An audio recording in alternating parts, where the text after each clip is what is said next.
Hello, welcome back to my channel.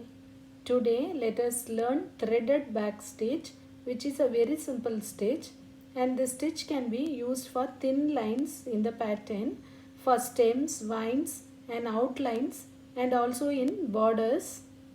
To start with, let us put a straight line and insert the needle at one end. Go back behind the stitch like this and take it out in front of the stitch, and we have finished one stitch. Again go back at the previous point and bring it out in front of the stitch. We have finished the second stitch. Once again go back and come in front like this,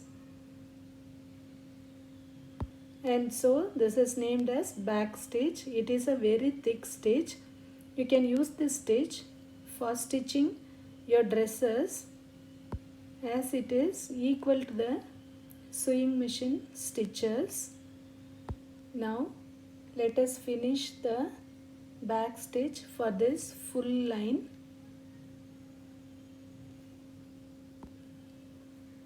See, I have finished the full line with back stitches. Again for threading, I have taken another color. Start at the end of the line and insert the needle in each stitch like this from top to bottom. Insert the needle from one side to the other side in each and every stitch like this. You can insert the needle upside down and pull over so that it will be smooth and the needle will not tear the thread. And this is threaded back stitch or whipped back stitch. I hope you are clear about the stitch now. If you have any doubts, please comment in the comment section.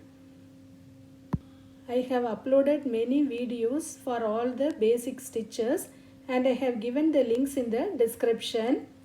This is the back view of the stitch. If you like this video, share with your friends. If you have not subscribed for Poongodi's channel, please subscribe. Also click the bell icon nearby so that you will get notifications for my future videos. Thank you.